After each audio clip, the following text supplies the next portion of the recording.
Okay, first of all, I want to just say that it's a great honor for me to speak with you. And I just wanted to say thank you. Thank you for support and everything what you have done for Ukraine. You are one of those who have always called everybody to help and support Ukraine not only in words, but in action too. And 10 years have passed from the moment when our students, activists, and just whole Ukrainians, they wanted to live in European country, Ukraine. That's why they gathered on the streets on Kiev. It was beginning of Euromaidan. Yep, and we remember all what happened next in Ukraine. But now I wanted to ask you to come back to November 2013, when unfortunately our ex-president did not sign the association agreement with the European Union. And have you then understood why he made such decision? Have you known who was really behind of his such decision against the Ukrainian people? And did you predict what Ukrainians have to go through? So very long question, but important question, because it's your history, it's European history, it's our history now. At that time, in 2015, all preparations have been made by Ukraine, by Ukrainian administration, and by European Union to sign association agreement.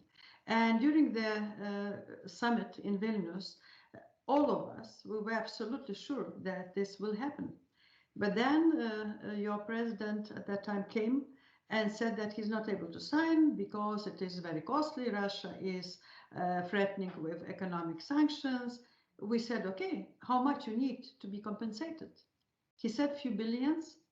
And finally, we sat with him, with Merkel and other leaders at that time of Europe, and we agreed to compensate Ukraine these economic losses. But then again, he said he's not able to sign.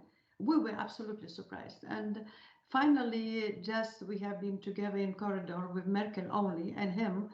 And it was clear that he said that he is not able personally to sign. And it was clear that he is threatened. It's my guess now. He was threatened personally.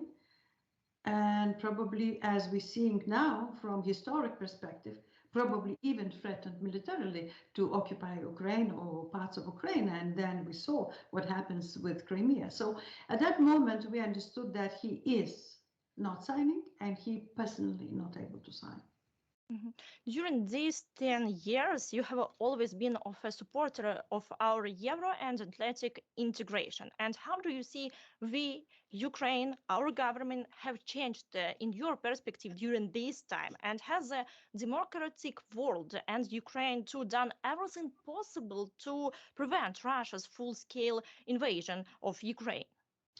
First 5 years marks your time of strengthening of country, creating military new forces, especially after Crimea occupation. And you had 5 years of peaceful creation and strengthening of your country. And then later we got the war. And of course, during these times, it's very difficult to say how much you did or how much you're not, but you did what you were able to. And this is absolutely adorable from our side of view. Lithuania and other Baltic states, then we tried to prepare ourselves for the membership of European. Even for us, it took about 10 years. But for you, having in mind that you starting point was a lot lower than ours, and you got this bloody full-scale war. Of course, you're doing tremendous things, even during such kind of war, then you're trying to do the reforms. Of course, if to measure in absolute figures, a lot way to go, a lot of things needed to be done, but on both sides, I mean, for Ukraine and for our countries in Europe, in the West, we still need to do a lot more, not only to helping you to fight corruption, to do a lot of reforms, even during these difficult times, but also to win.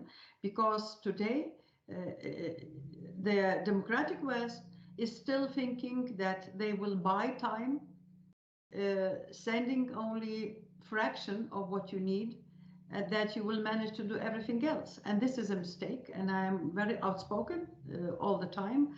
Recently, I was talking on CNN that the West is not doing enough, that we allowing Ukraine only to survive but not to win. And that's a mistake which will cause for all Western democracies very, very bad outcome.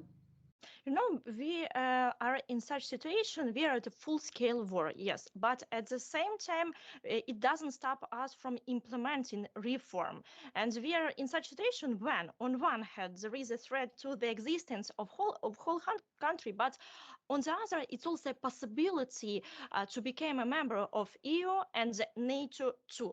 And maybe you have some recipe how we can avoid on this path. Because I know that in the past you fought against energy oligarchy. Maybe you have some advices for us. You know, the way towards membership for us was also very difficult, and it took a lot of efforts, but it was golden. I call it golden time to change country. And you have this kind of chance now also, because it's even more difficult than we had, a lot more difficult times. And only in critical times, you can rally people, you can persuade people to do different things, to reform. And that is a great chance, an opportunity not to miss for your government and to your president and governing elite, that during such very, very difficult times, but you have a purpose, you have a goal. And this could allow for politicians to present a lot of reforms and to change your country in concentrated short period of time. Why, again, I'm saying, yes, it is bloody, difficult times, but it is golden times for you to prepare your country for your future and for membership to both organizations. And also, I wanted to speak now about NATO. Before the NATO summit in Vilnius, you essentially called on the leaders that they should grant Ukraine NATO membership as soon as it's possible. But however, the political invitation did not materialize. How do you think why and when it could be? Maybe next year in New York, maybe in a time. You know, it's very unpleasant question for me to answer, because mainly I blame the lack of leadership in the West, the leadership, positive leadership. Today in the world, we see very strongly expressed negative leadership by terrorist state as Russia, by Iran, by North Korea. Negative leadership is present in the world, but positive leadership, uniting leadership, creative leadership is lacking. And it's mainly the main reason was that the largest NATO countries, including, they do not lack this strong positive leadership to take responsibility, not to be afraid, even if the opinion polls and elections are booming, to take responsibility to secure not only Europe but the world, and to stop in the very beginning, to stop Russia on the battlefield. We missed this opportunity. Now we missed opportunity in Vilnius again, and again we're missing opportunity. And this shows that today's leadership in the West, I'm sorry to say, they're afraid of their own shadow. And it's a pity for me to say this. And it's even very regretful to say. And because of that, Russia and other aggressors are using this window opportunity for them to change the world, to attack its neighbors, and to demonstrate not 21st century behavior, but 19th medieval ages behavior towards its neighbors. And this is a pity that we're not stopping it on time and with full force. And the last one question, it's a brief question, but I guess it is the most difficult question in the world. How do you see victory of Ukraine over Russia, and when it could be? As you said, nobody could predict difficult circumstances, but I think we can at least say what we would like to see. And of course, we would like to see Ukraine independent and regaining all its territory. That's clear wish of all of us, yours and ours. And of course, the timing of it could be very soon. It could be prolonged. It could be decades. Nobody knows. And again, it's about leadership in the West also, because Ukraine is demonstrating its leadership to resist, to defend country, and not to give in. That's an exemplary leadership, what we are seeing today. but the West is not matching this leadership. And why such countries as Russia and other terrorists and war criminal states can use this kind of window of opportunity, especially now then geopolitically, the situation in Palestine, in the war with Hamas, we do see all attention flowing, or at least large of part of attention flowing to another critical conflicts and wars. So Ukraine is receiving less assistance and less attention, and this is also very bad, because this is very useful for Putin to hide behind this shift of attention. But everything in hands of Ukraine. Until you defend your country, until nobody can touch you. And this commitment of your people to defend your country is obliging the West not to forget and to support. Of course, how much and how fast, that's another matter. And of course, we are risking probably also with the future upcoming elections in one of the largest NATO country. But if Ukrainian people, after Maidan, all these 10 years and in future, will know what they want, will fight for your dream, nobody can ignore it. Nobody, neither the West, neither the Putin.